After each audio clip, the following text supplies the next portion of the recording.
Yes, I'm Jessica Grant. I'm the Supervising Transportation Planner with the City of Santa Barbara. Very good. Thank you for joining me today. Yeah. What are we going to talk about today? Active transportation, all kinds of transportation. We could talk about all things transportation and, of course, active transportation because it's actually very active right now. We have a lot of projects in construction. It's a favorite topic with me, too. Under construction right now, it's been really exciting is the East Side and West Side Community Paseos projects. What's exciting about them is they're new to Santa Barbara for that style of infrastructure. So mainly they're bike boulevards, as most of the cycling community would know them as. They have different names all over the world. We've been calling them bike-friendly streets, and then the overall network is sort of our Paseo system connecting West Side residents within the neighborhood and East Side residents within their neighborhood, and then from both of those neighborhoods into downtown. How would you describe a paseo? For paseo for cycling, again, we've had a tough time. What do we label these as? And Santa Barbara's very well known for the pedestrian paseos. And so this is sort of a larger scale paseo system on networking from neighborhoods to our downtown center. And it's, again, lower volume streets. And how we make them lower volume is we'll have some traffic diverters to keep the volume of vehicles low, so cyclists feel comfortable riding along the road with vehicles. So it's not a bike lane, not a separated path. You're still in the street, but it will be more comfortable because it won't have the same high road volumes as some of the neighboring streets. Paseo is a term they use downtown, too, a lot, right? I have sometimes done tours. There are 11 paseos off of State Street, something like that. Something like that. There's try and count them, though. I'm not going to put you on the spot to name them all because I couldn't do it either. But yeah, a lot from our parking facilities and then connecting to State Street, which is our main street in downtown. But we also have fun pedestrian paseo networks throughout the Riviera. So they're kind of little hidden gems, and you kind of find them through the local residents here. So it is a local they're really gem. fun to experience. Fun. And Sola's gotten a lot of attention lately. Yes. And that Sola is part of our West Side and East Side Paseos project network, and that's the downtown connection.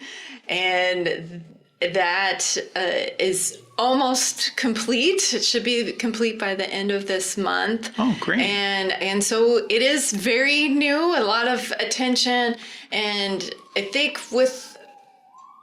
all of us in residence, and we all tend to be creatures of habit. And so for those driving, the travel patterns will change at some of the locations, again, to keep the road People seldom complain, low. though. Yeah, but I think that's the exciting part. And we just did we've also have traffic signals time for the cyclists that just came online this week.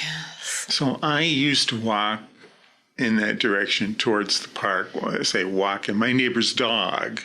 It was tricky getting to the park, and I'd often say, this is a park with people and children and people walking dogs. So that's going to be very well received by a lot of pedestrians, don't you think? Yes, and I think it takes a while just to once we put in an improvement, it takes about 3 to 6 months for it to settle in as a habit, no matter whether you're walking, biking, or driving. But I think the walking and biking experience will be very nice. we're hearing good things for Gillespie for the residents, and that's another popular one because it connects 2 elementary schools and 1 junior high. So now it's a really nice low volume street for kids and families to get to and from school. Also San Pasqual and the west side is also another low volume street. That's the big commuter street, and then local street connection as well. And then for those commuting, say from Goleta coming into downtown, they'll be able to cut through the west side, San Pasqual, Micheltorena Bridge, and then we now have protected bike lanes on that bridge. And then eventually there will be a connection coming soon on Castillo to Sola to bring you right into downtown. Nice. What's really exciting for Sola, that's the first really strong east-west connection for biking in our downtown area. The other strong areas are Beachway. Beachway is great, except if you work or travel to school crossing the downtown area, then the Beachway could be out of the way. Yes. So right now, with the recent addition for Sola as the bike connection, it's really exciting. When you say Beachway, you're thinking Cabrillo? Yes. So along the Cabrillo Boulevard, we have on-street bike lanes for the strong and enthusiast cyclists. But then the Beachway is really our all-aged facility that runs along the entire waterfront, and then part of the overall 30-mile coast. It's very popular, connection. Isn't it? Very popular. So I'm a pedestrian in these areas that you're speaking of lately, and if I remember correctly, first came traffic lights and new cut corners, ramps at the intersections. Just made it so much, safer, I guess, comfortable to. Am I just imagining that? There's a lot of motivation here in the transportation department to make these kinds of improvements. Yes, it's a really exciting time to be a transportation planner in Santa Barbara. I know that, we've had a bicycle master plan since the 70s and early 2000s for our pedestrian master plan. But a lot of it is we didn't have the funding to really have transformative projects because a lot of our funding it goes to just maintaining our streets and what we have. In 2014 came along the state's active transportation program. Complete game changer to fund higher level active transportation projects. So to date, we've received about $94 million in funding towards active infrastructure projects. Most that would be considered in disadvantaged communities or environmental justice communities where we see really high volumes of walkers and bikers. And so it's been very exciting to focus in on those neighborhoods and really provide safety and access within our neighborhoods. So it's super exciting, and we have a very passionate community for change. And when we have our planning efforts, there's one thing to just document in a plan. There's another thing of actually implementing it. And when you're already years into community outreach, we're very vested as staff to put forth really good applications. You were ready. We were ready. And so, the first few cycles was really concentration on our east side neighborhood, where we got a lot of safe routes to school infrastructure with the Cacique and Soledad bridges. Again, the school district split on that street for Cleveland and Franklin. And so we were able to put in 2 bridges for connection. It's a really low volume street to get to and from their school. It's a really sweet little bridge. Yes. And then we, had some sidewalk, and then the Montecito Yananali Bridge, which moms and children used to have to sprint across to get to and from school and to the Franklin Neighborhood Center, where there's a lot of food distributions, and the East Side Library, that we were able to have sidewalk along there as well. And then with the recent funding, we're turning our attention back to the downtown of the East Side neighborhood along Milpas Street to have crossing improvements there all along the corridor. So super exciting. It is. Yeah. Talk about Las Positas for a minute. Yeah. That turned out just beautiful. What was the funding planning process for that like? That one was, again, a long time coming. It was documented in this 1970s plan. Oh, really? The 1974 to have a separated bike facility along Las Positas. And the issue is that used to be part of Caltrans, State Route 225. Oh. And so we actually did not have that relinquished to the city until about 2014. And we had started discussions of relinquishment to the city back in 2013. And that's when we started to investigate how can we put a path here, because that's a really high volume street and a fast street.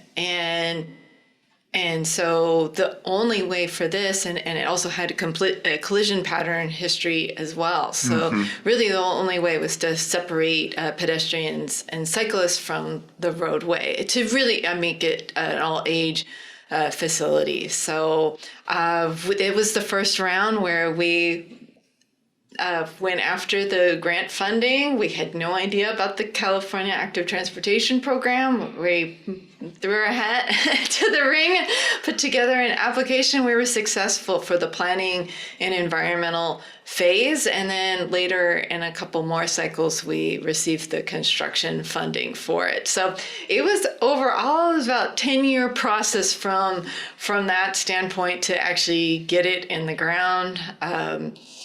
From on Las Positas, Modoc, but just so exciting because the neighborhoods you would never see the residents, and now just again for all ages, there's a lot of senior communities along Modoc Road, and it's just fun to watch everybody out on a walk or bike ride. We have this cycling without age that brings some of the seniors out to experience the path. It's 2.6 miles and it's growing too. We just had an extension to the unincorporated county line, and then the county's working to connect to the Oberon Trail, so they have half of the path done. And again, this is all about getting all age facilities of our coast route that connects Ventura to all the way up to UCSB, Goleta area. So exciting. It's a big deal. It's a big deal, yeah. 10 years, you got to have a lot of patience in your job. A lot of patience. Huh? Yes, I think that's the hardest part of when we do our outreach, because we have to talk about it. Even with a happy ending, it's even a long with a happy time. ending, it is, and especially because we work on a lot of safe routes to school projects. So some of our kindergartners might be graduating from high school or at least high school. Yes, and so it's a process, and even though we're working on the projects on a daily basis, it's just to go through environmental and technical review, and we want it done right. It takes time, and we appreciate the residents' patience for that. And a lot of times it takes time because we build the community's projects. They're not our staff projects. They're the community's projects. And so you don't just meet with the community one time. It's you're constantly meeting through the community from all the way from concept till it's in the ground, trying to build Let's what's talk about best. those community meetings, Yes. because it's like they say about democracy, Yes. right? It can be messy, or everybody's got opinions. Not everybody's crazy about these Right. projects, so you've got to be quite tolerant Yes. of all the input that you get. We have what's fun about Santa Barbara is the level of passion from residents, and we have a really mix of can we get this in tomorrow to we never want this project, and yeah, trying to find a common ground to move forward. I think even if you don't want to walk, you don't want to bike, I think as a driver too, you'll appreciate these facilities because you've now given choices for people when when residents leave out their front door to be able to walk, bike, or drive. And when you give people choices, then it lessens the traffic congestion. And so I think over time, drivers will also appreciate these improvements. Thank you, Jessica. Yeah. Thanks very much.